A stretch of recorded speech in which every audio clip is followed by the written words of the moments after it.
qui existe dans notre fratrie humaine. J'ai juste voulu qu'on puisse réfléchir à ça. Ça existe. Malheureusement ou heureusement, si vous êtes blanc, vous n'aurez pas l'occasion de toucher ça du doigt. Donc moi, je ne peux pas enlever ma peau noire comme on se débarrasse d'une veste. Et donc, je vis avec ça. Et je dois tenir. Et je ne suis pas la seule dans ce cas. Et nos amis européens blancs, donc les caucasiens, il faut qu'ils voient ça pour comprendre que les gens racistes, ils ne sont pas humiliants pour eux-mêmes seulement. Ils sont humiliants pour toute la collectivité. Oui. Fatou Diome, vous avez reçu aussi beaucoup de critiques venant d'Afrique cette fois. Oui. Du Sénégal en particulier, parce que vous avez, alors vous le dites encore dans ce livre, je vous cite, vous dites, allez donc chercher un grand chef d'État africain, cherchez-les, mais allez les chercher, ils sont au cimetière. Un leader africain reconnu comme tel. Ils sont au cimetière. Oui. Il n'y en a pas aujourd'hui.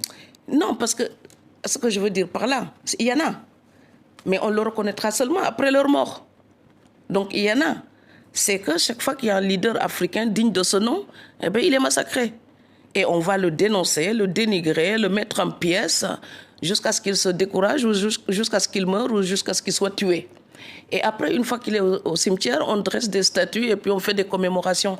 Non, mais soyons sérieux, ces commémorations ne rendront jamais un fils à sa mère ou une fille à son père. Donc, reconnaissons les capacités, les compétences des gens pendant qu'ils sont parmi nous. Il ne faut pas attendre que les gens soient morts pour dresser des reliques. Voilà, un héros mort, oui, les idées survivent. Mais quand même, ce serait bien de donner une chance au progrès, au développement, à l'humanisme, au dialogue des cultures. Et il ne faut pas dénoncer tout ce qui parle de lien. Et donc l'époque, elle aime les clashs, elle aime la haine. Elle aime pulvériser. Donc chaque fois que vous parlez de fraternité, il y a des gens, ils vous font un sourire de momie.